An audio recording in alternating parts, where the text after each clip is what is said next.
Hey everybody, it's Tim Sackett. I'm back with another edition of HR Famous. And in this episode, we have a very special guest.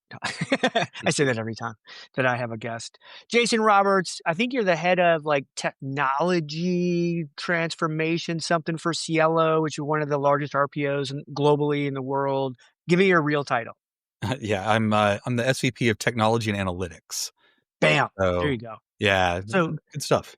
they took to two things that HR people are the worst at, technology and data, and said, let's just hire one dude that is going to be head of all of this.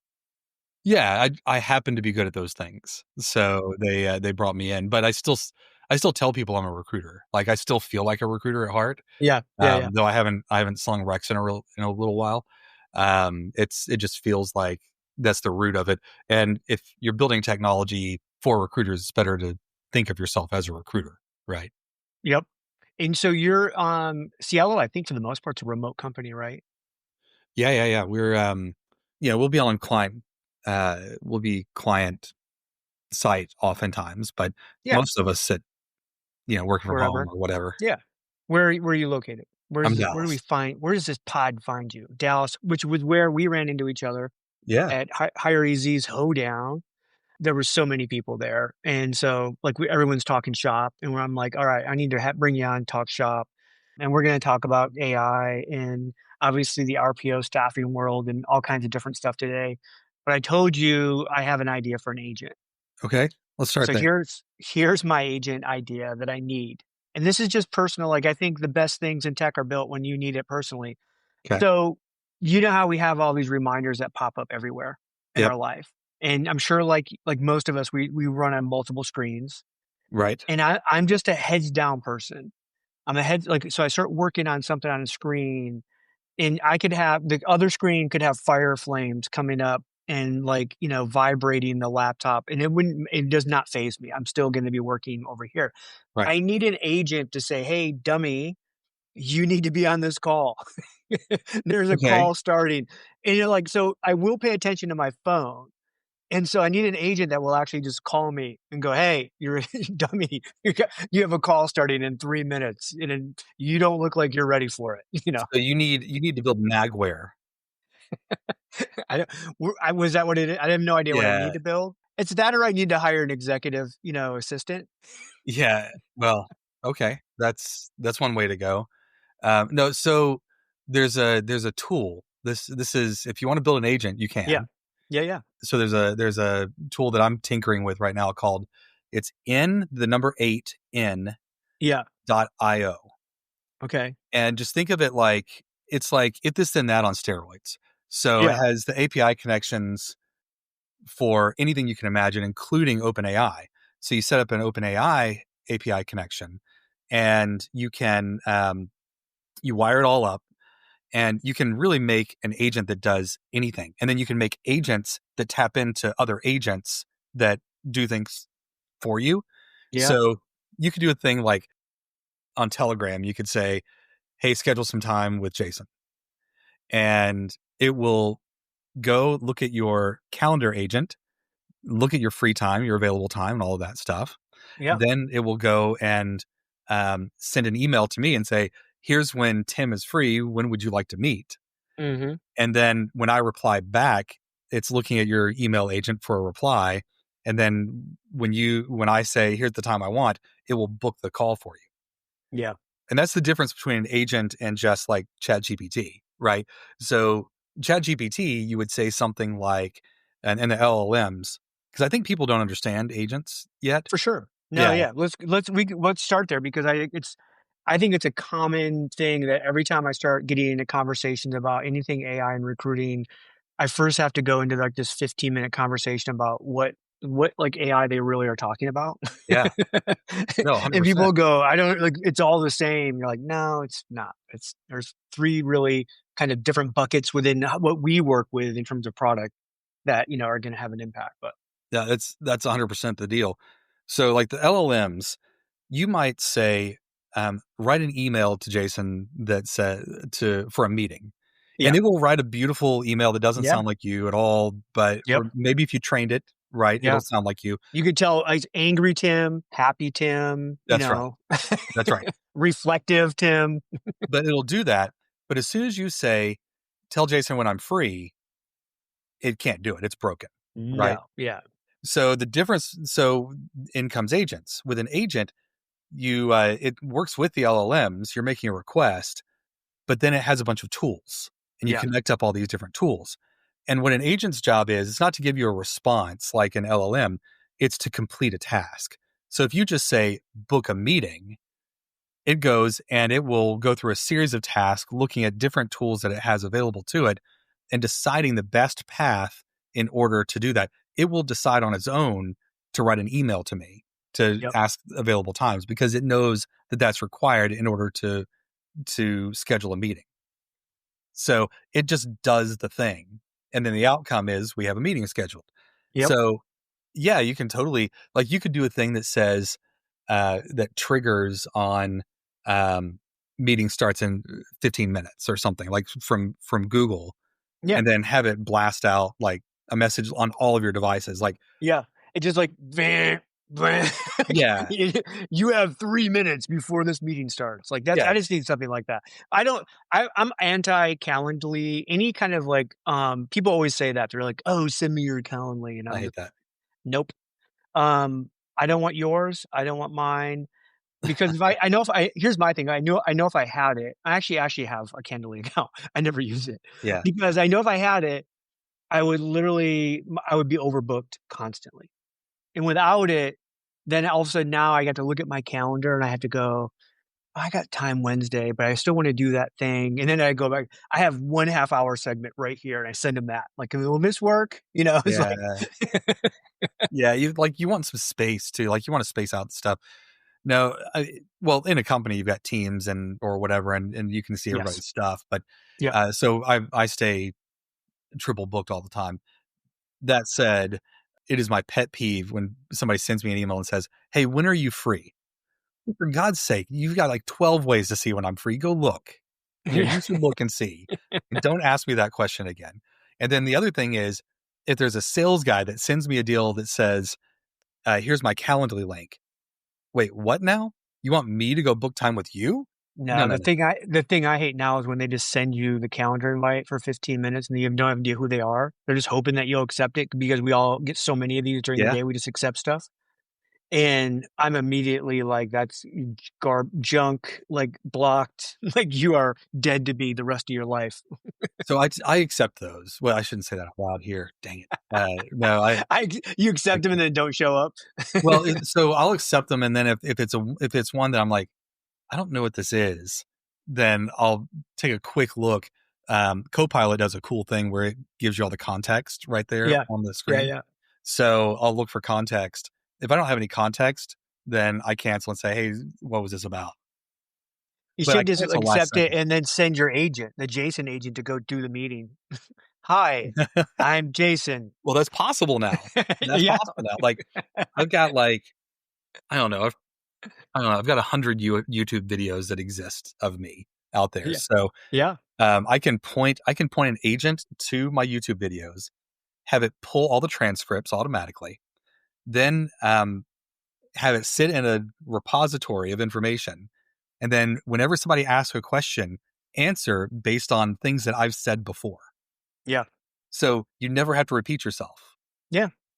Well, no, and the nice thing, like, again, we take a look at all the content. So, like, I'm one of those content guys too. Over the last 20 years, I mean, thousands of blog posts, videos, like all of this Yeah, content that's out there. In my idea would be to actually have an agent. For me, it's more lifelike where you go, what about like, you see all these old people that a spouse dies and they're by themselves most of the day.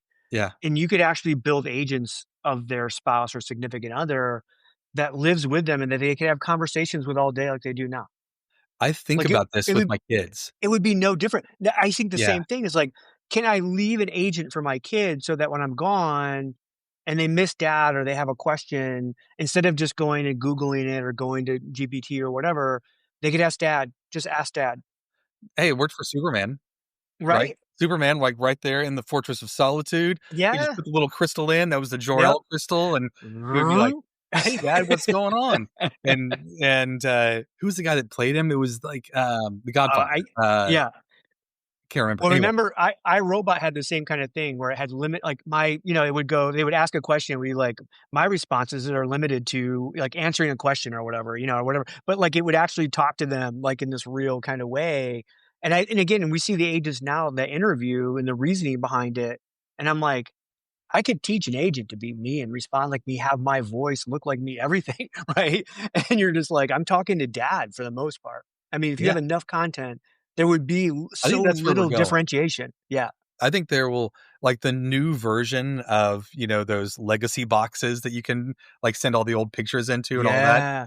I think Yeah. the new version is gonna be Suck in like, all your content. Yeah. yeah, digital version of your loved ones that Yeah. exists in there. Yeah. And and I know there's a certain amount that you have to have. So like even with those, like you say, like those legacy box things, if somebody wasn't like you had a grandfather, someone that's never been online, doesn't have a Mhm. Facebook, there's probably like 8 or 10 hours of video that you would take. Like we just ask them a bunch of questions and then you just upload it all and again, bam, you just built your agent, right? Like you're just Yeah. like, here we go. Well, can you And imagine that? Like, we did a thing, like, my family, my great-grandmother was alive when I was alive, and I remember there was a time where my uncle sat down my great-grandmother and my great-grandfather and just ask some questions about our yeah, family and the history yep, and all that stuff. And it's on these old reel to reel tapes. Like, it's not even like it was pre video camera when this yeah. happened. This is how old I am. So it was pre video camera. So there's these videos of my ancestors that exist that I could do that with. I may do that actually. That sounds like I a cool thing. We had a similar thing, when my wife's grandmother passed, we found, like, this box of, like, old reel-to-reel movies, right? And it had the projector and, like and so we actually put one on, so, like, we did it during Christmas holiday when everybody was home, and so, like, we're just in the living room one night watching one of these dumb and again, they're so like, it's like the whole thing you thought of, like, reel to reel. It's clicky and, like, someone's just Yeah. at a car going, you know, Yeah. waving, and all of a sudden, in the middle of one of these, all of a sudden, like, this kind of old school we called we say pornography. It wasn't really pornography. It was more of, like, this dancing woman, like, was and she was fully like, scantily clothed, like, the time, but we all of a sudden, we were just like, "What is going on here?" Like, grandpa had some stupid he probably got it together in the garage with his boys, and they're like, "What? Let's watch the girl in the bikini." I love that. That is And, like, awesome. we told all the kids they had to leave the room, and they were all like, "Why? It's just some lady in a bikini." That's your grandma. "Is that grandma?" Like, everyone's, like, running. "No, it's not." Yep. Alright, I have, like, 3 things I wanted to talk to you about. Okay. The first one is this kind of future of RPO staffing, Mhm. which you and I have been in this business for a while. I'm on the staffing side, you're on the RPO side, but, like, in recruiting in general, RPO staffing tends to adopt, and run through technology and test way faster than corporate TA. Mhm. Just it is what it is. One of the things we have to be is faster Mhm. than our corporate brothers and sisters out there. And so when you take a look at what's happening with AI and you go down the path, 18, 36 months from now, what does RPO and staffing turn into? Well, And without giving away your secret sauce of where you're going. no, I'm fine. We have press releases for that, so I'm fine telling what we're doing, where we're going. No, RPO is in actually a really good spot right now. I think we're about to see a renaissance for RPO, and Okay. the reason is that the agentic revolution that's coming. We're going to hear agentic way more than we want to by Yes. the end of this Yeah. year. That's the Yeah. new buzzword. Everybody's Yep. releasing their agentic stuff. Drink. Yeah. Yeah. I, If you're at I a conference, you have to drink every time someone says agentic, you're gonna be drunk by 9 a.m. by noon. Yeah, it's going to be a problem. So no, agentic is going to be everywhere. But what's happening in real life is every CEO is going to every CHRO and they're saying, how much money can you save me with AI? Right. And it's the exact same that happened. It's what happened when we had offshoring. Yeah. So when we all went offshore, this was a long time ago, but I was around for that one too. So we all moved things offshore, and most companies needed a partner to do that because they're not offshoring experts. Yep. Somebody had to do that. Now, I think that's going to be the same thing that happens with agentic. There will be some who decide to build their own stuff. There will be some who lean on their tech partner, but their tech partner won't be robust or complete enough on the Yeah. full circle. So a services company is ideal. A services company can go in and do that. And we're already being asked by our clients right now to put them on a path to automation. So, I can think of 3 proposals in the last 3 months where we have decreasing cost of RPO because we've automated bigger chunks of the process. So Yeah. each year we're automating more and more and more, and we're bringing that client along and showing them how to do it. And there's one of our longstanding clients that said, "Hey, we need to do this. Our business is on a mission to go 50%." Their CEO has given them the 50% challenge. They were like, "How do we do that?" So we put them on a plan. They're a longstanding customer, Hmm. and we put them on a plan to move to 50% AI driven recruiting, right? And I think we initially did a 5-year plan, but in real life, I think it's going to move faster. It's going to move probably in 3.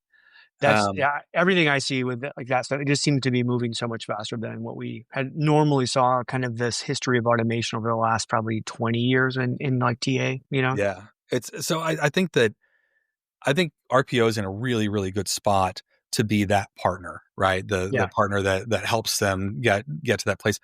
And you're right, we do get to play with more stuff. I'm using every ATS. If you could see the spread of ATSs, and we're just like everybody else. We're a really good microcosm of the market. So like a third of all of our clients are on Workday, Yeah. and just under 20% are on Success Factors. If you look at the actual breakdown, we're almost exactly the same. But Yep. we've got a super long tail. We've got lots of Yeah. them that are onesie twosies. So I've got people on Lawson still, and I've got people on PeopleSoft. Yeah. Greenhouse, and thank goodness the last PeopleSoft one's done. But yeah, so we've got this long tail, and also the ancillary tools. We get to try everything, and we have deep partnerships. Like we place big bets with big players, like the people that we Yeah. think are going to be the best in class. Like I think that Paradox has won in the bot process automation space. There are a few different contenders there, but Paradox took that market Yeah. and is really the winner. Well, we're the exclusive implementation partner for Paradox, right? So Yeah. we put them in all sorts of places. Yep. And then you've got other winners like I think Hire Easy is emerging as the winner in that sourcing search aggregation Yeah. space. I think they're doing some really smart stuff. They finally took my advice. Steven finally took my advice. I was like, dude, you are a CRM. You're almost everything you need in a CRM, but you also bring your own candidates. That's who you should compete against. And he finally puts out a CRM product.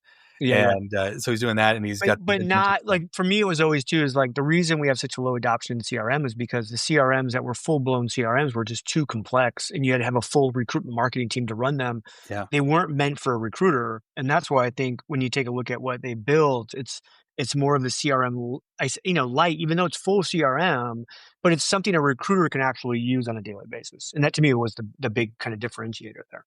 Yeah. I watched your cast with Chris that you did after Phenom. Yeah, yeah, yeah.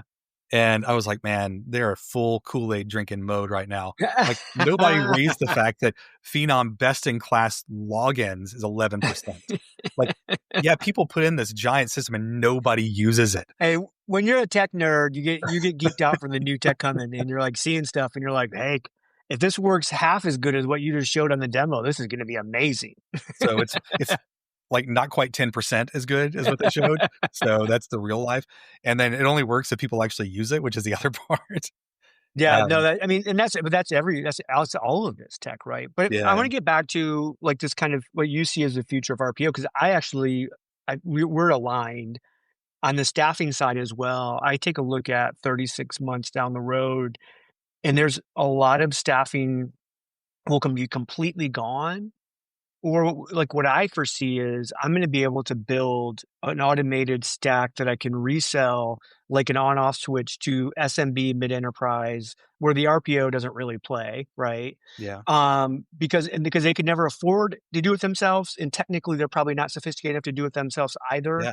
And I can put it together. I can have 100 clients, and so I'm spreading my cost of the stack and the expense of the stack, and then making margin on top of it.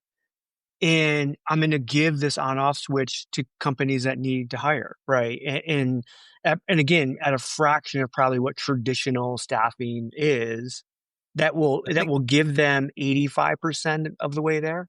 You I think know? the long tail, I think you can probably do that. I think perm placement is pretty much going to die. I don't think perm Yeah. placement is The going only to thing be. I would say there is always going to have this really strong relationship based kind of recruiting because there's always going to be a segment of the market that's now they're not active or you somehow just can't get a hold of them or they're not even there.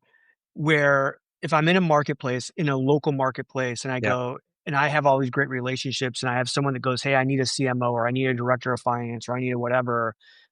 And you're like, I know, like I can dig to find these people. I'm a Yeah. sniper, not a farmer kind of Yeah. thing. And also, I know a guy. Like, I placed a guy 10 years ago. Yes. He's probably ready for that one now. And like, Completely network relationship based. yeah. It's a little old school. It's like going back and recruiting in the 80s, you Well, know? that's what it is. I think you can pick off some stuff on the periphery, probably. And there's always going to be executive search. I don't think exec search ever goes away. Um, and I think so. Top of the pyramid, you'll probably have some stuff there. Bottom of the pyramid is the like high volume campus stuff. And Yeah. that I think stays about where it is right now. Like it's refused to evolve for so many years. I think it's By going to the way, we continue. could do an entire pod on why college recruitment still sucks. And again, I've talked to the Handshake folks, and I think they could have owned it. I talked to the LinkedIn. LinkedIn should own it. They haven't ever. The No, they really handshake, should. the handshake people think they're probably deeper than what they really are. And because Yeah. here's what you and I both know: this is like the campus teams. All if I'm an engineering manager at General Motors, Hmm. all I want to know is I want to know every electrical engineering grad coming out of University of Michigan this year or this semester. Right. That's what I want to know. Yeah. And the school won't tell you. Handshake can't tell you. LinkedIn can't. No one can tell you. Well, the school could Well, tell LinkedIn you, should be able but they to because won't. every placement office requires the kids to build a LinkedIn profile. But they don't. They don't. They don't Especially do it? the more if they're software engineers or they're like I can go on to Michigan. I'm a mile from Michigan State's campus right now. I can Yeah. go out there and randomly pull 100 students off and say, "Hey, do you have a LinkedIn profile?" And I would guess 40% have one, Interesting. Yeah. and they never look at it. So So it's my like, my daughter went through the Texas A&M system. So she graduated from Aggie Land, and the college outplacement people like she had to take a class on basically how to find a job, and part of that class was to create a LinkedIn profile. Like that yeah, was required yeah, in order should to be, graduate. You had yeah, to do that. And my youngest is at OU. I'm going to be at Parents Weekend, seeing the Boomer Sooners this weekend, and I think that I'm going to ask her what's required on her side. But the kids are wanting to do different stuff now. Like she's got this whole social media influencer business that she's running. Like it's ridiculous. Like she's like a brand ambassador yeah, for yeah, different brands, and she has a ton of disposable income, this kid. yeah.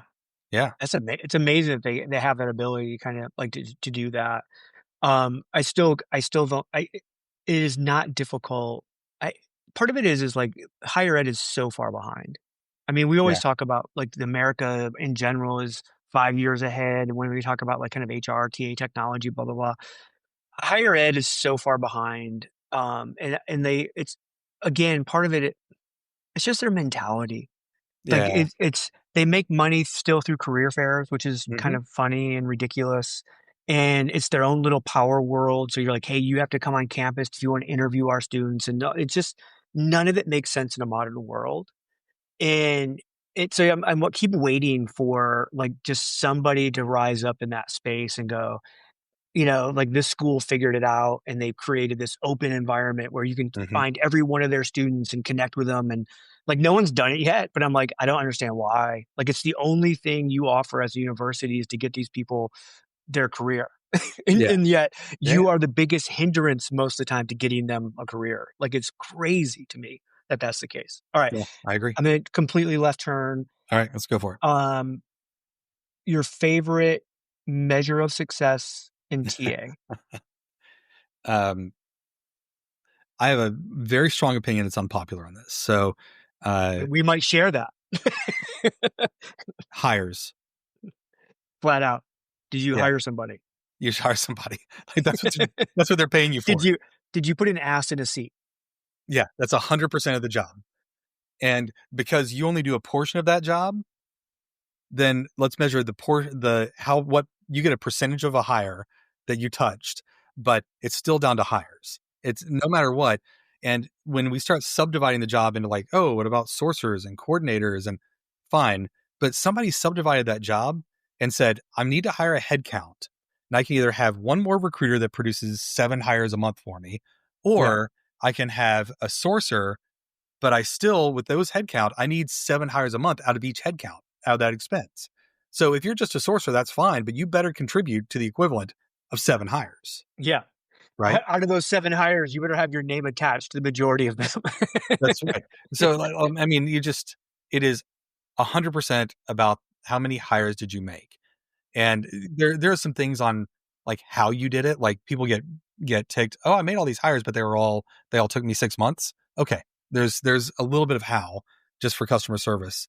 So I think you have to measure like 75% is did you get the hires done, and then the rest is did you do it in a way that kept everybody happy? Did you do it fast enough? Did you do it were people satisfied with you? Were you responsive to them?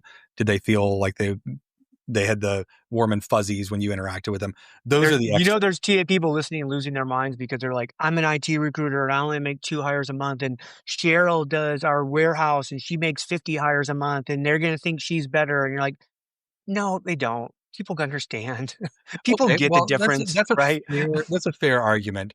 So I think that there's Rob McIntosh actually put out some standard metrics for recruiting years ago. It's on Yeah, Wikipedia yeah. if you look for recruiting metrics or something. And I think it's pretty reasonable. And he actually did the dollars hired. Yeah. Okay. So salary hired. So Yeah, yeah. the target is on. So that way it captures, okay, I do a whole bunch of lower cost people, which Yeah. indicates $15 an hour. Yeah. right. So they're easier to find typically. And Hmm. then or I did one really expensive person, and those are hard to find. So Yeah. I think if you do the dollar amount found, that probably equals out. It gets a little complicated when you add in automation, like high volume stuff. If I've got Paradox in and it's doing the large majority of the stuff, and you can't fully automate recruiting. I've done it. I've tried a number of Yeah. times. But you can get 80% of the way there. Yeah, you can. The problem is human beings they agree to do things with other human beings. Exactly. So your ghosting rate doubles if you don't have them at least make contact and commit to show up to another person. Yeah, Because yeah. we as people want to be seen as people that do what we do and do what we say we're going to do. And if you fail to do what you said you're going to do to a machine, it doesn't matter. Hey, this is William Tincup, and I'd like to talk to you a little bit about Practitioner Corner podcast. It's a wonderful podcast about the journey, the paths of how practitioners, both HR and TA, kind of go from high school, college, all the way to where they are right now. Some of the things that they've learned, how they've been successful, people that thrive around them, etc. It's a fun podcast. You'll love it. You'll learn from it. Subscribe to it. Thanks. If you I fail can to totally do it, solve. I can then still totally solve that with automation. It just is the perception is that I really care and want you and need you through automation, right? Like I can send you a video on your iPhone that says like, "Hey, Jason, it's so great that you accepted the interview. Can't wait to see you Monday. Let me know if you need anything." And yeah, it's like a video, and you're like, "Oh, okay, wow," you know. you And might then be I'm able to like, get better. and then like the next day, like I can bring that ghosting rate down super low, just again through automation, where it's the perception that, holy crap, this company really wants me, Yeah, right? you might get better. Yeah, You still you're not have gonna to get have perfect. you still have to have a human touch. My I've tried it. I cannot tell you how many. I actually have lost count of the number of I'm a companies that test. we've automated the recruiting for. I stood up when I was at Ronstad. I stood up a fully automated staffing company. And I took that to our CEO and I was like, hey, we have a bunch of these extra VMS roles that we just don't even work on because we don't think we're likely to get it. But we've got all the components. Why don't I build you a agency with no recruiters and fully automate this thing? So we did. We built the thing. And she actually, it was kind of cool. I was going to take their leftovers and do it. She was like, no, I want you to compete directly with our core business, which was amazing. I made no friends, by the way, within the Ronstad business. Oh, I'm sure. Yeah, they were not fans of that. There's a lot of recruiters that were like, those are my cherry orders. I can fill those. Nope. Why are you calling my candidate? That was the another one. automation just because did it. my machine, it just burned through that database like crazy. It would just power through messages, and people got so ticked. So lots of that internal agency nonsense was going on at the time. But we needed a person. We added a person into it to get them to show up to the client interviews. Because if they told us they would do it, even when they gave us the permission to submit form, permission to represent form, even when they did that, about half the time they wouldn't show up on the interviews unless we stuck a human being in that loop. Mm-hmm. Yeah. No, I think that's where everyone's going to figure that out as they build out this kind of AI automation. Is that's going to be the secret sauce in testing of figuring out where exactly does it work best to kind of layer that real person in and at what level. And again, I think it also there's not going to be one winner here because it's dependent upon your mix of kind of openings versus high volume, high tech, healthcare, blah, blah, blah, like whatever that might be, everyone's mix, is going to be a little bit different. And so your layering is going to be a little bit different. That's actually where we play. That's our space, right? So that's the RPOs come in and we're like, all right, here's the stack that we recommend and we'll bring with us. Here's what you've paid for. We want to augment with this thing in order to get us from point A to point B. And we'll propose a stack that makes sense with all the newest tools. That's how RPOs make money. Like there's an assumption. I think you actually may have had this assumption at one point that RPO recruiters are average recruiters or whatever, but at best, that's again, this is my opinion. Is like what happens and again, this is my opinion. Companies have a failing talent acquisition team. Yep. They go out to RPO and RPO can come in and say, we can get you to average. And that's better than where they were. They could maybe get slightly above average. They'll never be outstanding because there's no ownership there. And again, my opinion, not trying to blow your company out of the water. Everyone's going to have different opinions of this. The RPO people I think are like, no, we're way better. And I'm like, calm down. I've met your recruiters. The stats say, I mean, I guess with your presupposition that they started out sucking really bad and then we made them better, that probably holds. But like the stats say, like if you look at LinkedIn's global talent trends, Jason, no one that's amazing is having RPO come in. They're not amazing They're not amazing TA teams and go, come on in. There's some great ones. Hey, we suck. Come on in. No, there's some great ones. Jim D'Amico has RPO in his new shop at Caliber. You've got Melissa Thompson at Ford has RPO in place. There are great leaders in really big, good companies that use RPO. Chris Dunn at Marriott, they have RPO, right? Like, I mean, there's full RPO. Chris Dunn's one of the best people in the business. No, they're not.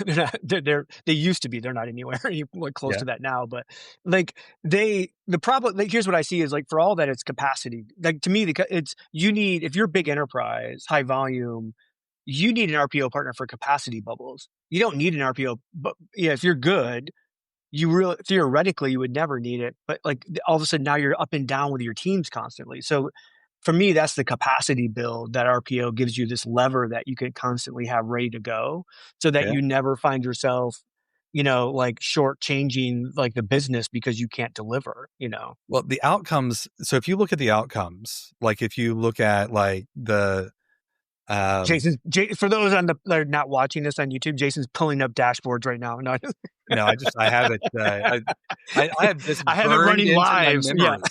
Like the time to fill. It's I can cite By three the, different by the sources way, and say they give you that's my 43%. metric. That's my metric that I think is completely worthless. Time to Okay. All right. Then Deloitte says 60% have better quality of hire when they go to RPO. That's a Deloitte deal. Yeah, but Deloitte has no idea what they're talking about. How do they measure our quality of hire? I don't know. You'd have to ask Deloitte. Exactly. They But they don't put even a know. report out Yeah. in like last year, I remember. Talent board. Aaron Talent board for candidate Spencer, if you're experience. interested, if you're listening, it's Jason. I want to know how you measure quality of hire. They don't know how Yeah. they measure quality of The hire. talent board for candidate experience, 10% improvement in candidate experience. So And they've got here's what I great data. think. Here's what I think. I think quality of applicant is the metric that TA leaders should focus on, and that is simply for every resume my recruiter sends to a hiring manager, did they decide to interview that person? So if I send them 10, Quality of candidates submitted. like quality of applicant, whatever, Yeah. right? Like, I mean, we can, like, it's easier for me Yeah. to go Q of A, right? So if you do 3 out of 10, you're batting 300. And in my estimation, you should be fired. I think we have to get as close to 1-to-1 as possible. I want to see 90% of my recruiters, because what I know then is, one, you're submitting great people, but more importantly, you have a great relationship with that hiring manager who trusts when you send them, they're automatically going to interview. I think you might at best get 1 to 3, but nobody wants to make a decision on a single data point. They want to talk to a couple of people. No. What I'm saying is, every time I send a candidate, you submit that they interview. Yeah. So otherwise we have wasted. I look at it as a supply chain. We call that quality of submit. We have massive waste in our talent supply chain. Yeah. Because we have hiring managers that just go, send me 10 more, send me 10 more. I'm like, no, shut up. I'm not going to send you 10 more. I do like how you measure, like you're saying, hey, ultimately it's the hire, because you and I both know, here's what happens. CEO comes down to the CHRO, head of TA, whatever, and says, hey, third quarter, we need to increase hiring by 25% to meet these, business goals that we have. Yeah. And almost every one of these corporate CHROs or heads of talent will go, okay, we'll work harder, we'll make it happen. And then they fail and get fired. We see this all the time in our industry. Yeah. And so what I want to know is, if you're a head of TA or CHRO, you should know the capacity of your recruiting team. What's this funnel look like? Mm-hmm. And what do I need? So that when they come and say, hey, we need 25% more, I can go, by the way, we're at 93% capacity. So I have 7% I can give you. I could probably whip them for another 5. I can maybe get to 105% for a little bit, right? Yeah. But at the end of the day, that's only going to give you 10% of what you need. This other 15%, here's exactly the resources I need to make that. Right now, we're not having those conversations. Yeah. So it's our business to know how to do that. So we have dashboards that's the thing. So everybody from the recruiter all the way to the people, the person that runs all of everything, all of our engagements, they know what the targets are, who's meeting their targets, how much capacity that we think is in the thing. We have a capacity model. So we say, all right. And by the way, every recruiter is going to have a different capacity, right? Yeah. I mean, you're gonna have some A players, you're gonna have some BC players, and there's gonna be some variance in there. And I always tell people, don't expect, because you have super recruiter Jason, has a much higher capacity than everybody else, that everybody should reach that. No, even Jason shouldn't be held to that standard. There has to be this kind of 90% capacity measure, right? Well, I think that's actually where RPO comes in. We'll set an expectation. We do have a standard, right? Yeah. And it's based on the types of jobs and the number of jobs. And we have a mix that everyone's expected to do. And if you're really good and you're really fast, we all work from home. Meritocracy, you get your job done, fine, whatever. if you want to change your laundry out, between calls, I'm not going to argue about it. So it is all about who gets the job done in our world. And if they're able to do it, that's great. And so we put people on that sort of expectation, and they tend to do well. The other thing that you can do is you can level the playing field with the tools that you give somebody.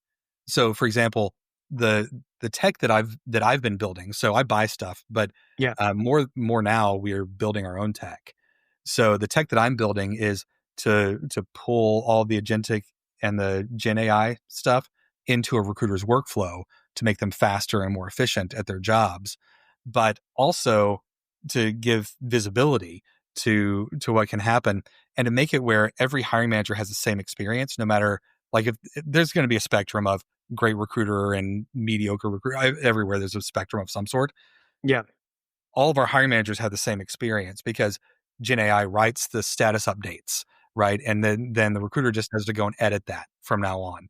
And Gen AI will write the write-up summary of a candidate with the pros and cons, and the recruiter just has to edit from there. So we level the playing field amongst recruiters. And I said this at the Hire Easy thing, where I've always thought Hire Easy was good at taking an okay recruiter and making them pretty good. And now I think the agentic thing is taking a okay recruiter and making them great as recruiters. I've always thought that was a strength of Hire Easy's. That's why I think they've won. And Seek Out still exists, though they've become less relevant in my world. And it's because they're really good at taking people who are really good recruiters and making them great. Well, there's only so many of those. Like, I've got Ronnie Bratcher, who's my favorite sourcer, best sourcer I've ever worked with. He works for us now. Yeah. Right. So I finally convinced him to go in-house, and he came in-house just the right time. He had a big health problem as soon as he did. Yeah. We finally convinced him to come in-house. But we have some of the best of the best. But Yeah. we use the best of the best differently. The best of the best are used to pull up everybody else. And then the hope is that we're providing experience for everybody so that they get the experience of having the best of the best from everybody in the end. What's super interesting is, you're talking about taking an average recruiter and making them better. And to me, that still comes back to management of performance and accountability. And, most corporate teams still are really bad at that. They feel it's micromanaging. Their ATSs don't really give them great management dashboards to tell them what one recruiter is doing versus another. And I'm shocked by that we're in 2025 and we don't have great recruiter metrics for corporate TA leaders or HR leaders to really drill down. But like you and I both know that's our business. So on the staffing side, you see that. On the RPO side, you see it. And I'm always like, and then when I talk to the ATS folks, they're just like, well, they're not asking for this. Well, of course they're not. But I'm when not are sure we what start? people talk about. Like, what do Why you talk aren't about we in your leadership? building product that is going to make them amazing? Like, I don't understand that. I don't know how to run a leadership meeting that way. Like, what are you looking at in your leadership meeting in order to drive the discussion? Like, what can you possibly talk about if you're not leading? Our And if hiring you're manager satisfaction scores, it's so dumb. Like, it makes no sense. like, I can tell you exactly what my leadership meeting is every single week. We have 4 data points we're looking at, and we're drilling deep into each of those 4 Yeah, data points. for That's sure. it. There are Yeah. 4, and one of them is which of our recruiters is falling behind that we need to go and talk to.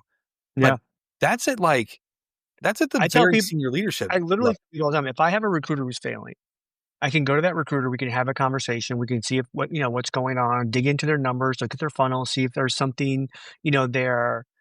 But if I simply say, hey, for a month, we're going to increase your activity numbers by 25%. After 30 days, they're magically a really good recruiter again. And everyone acts like, oh God, Tim turned it around. You're like, it's not that hard. It's just not that hard. Yeah, you made this many phone calls, now you're gonna make this many phone calls, It's just right? not that hard.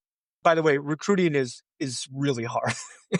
I get that it's really hard, but it's not that hard to actually understand the game that we're playing, from that standpoint. My favorite thing is every once in a while you run into a recruiter that has really leaned into the tech, and like, oh man, they're the best recruiter on the planet. They're producing way more, and they're just secretly like, I just get in the CRM and I run a search and I send it out to all these people at the same Yep, time, and I they know. get back to me. And like, this one guy, I do this all the time. I run into these pockets. They're Using great. the technology. Yeah. I love that. It's so funny. Okay, I'm gonna get you out of here on this. Okay. One AI recruiting tool that you've looked at that you think is cool that people should look at. Oh, so I'll tell you my current favorite, and this is going to sound self-serving. I'll tell you the one, and then I'll tell you the one from just the general market. So we built an automated sourcing tool, that's Source and Engage, and it is a step or two beyond what LinkedIn rolled out in their automated sourcing agent. So I think because we don't just look at LinkedIn, we look at a great deal of sources. Yeah. So we built a thing like that, and I got the best stats out of that I've ever seen. Literally 5x the hires from a sourcer. Nice. 5x. It's insane. Yeah. So I've never had as much success with a tool as I've had. Are you going to private label and start selling it? We're not private label. We just sell it. Like if you want it, you can come buy it from us. Yeah, we sell it digitally. If you just want to buy that, you can do that if you want. Yeah, cielotalent.com. You can come find us. But yeah, we do sell it. It's called Source and Engage. The one in the market, like if I were to pick a market facing tool, I'm super impressed with HireEasy.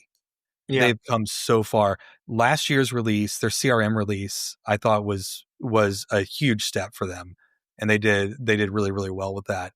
Follow-up release to that this year, I'm super excited about it. It's going into all of my instances, and I have well over 100 HireEasy engagements, like with all of our different clients.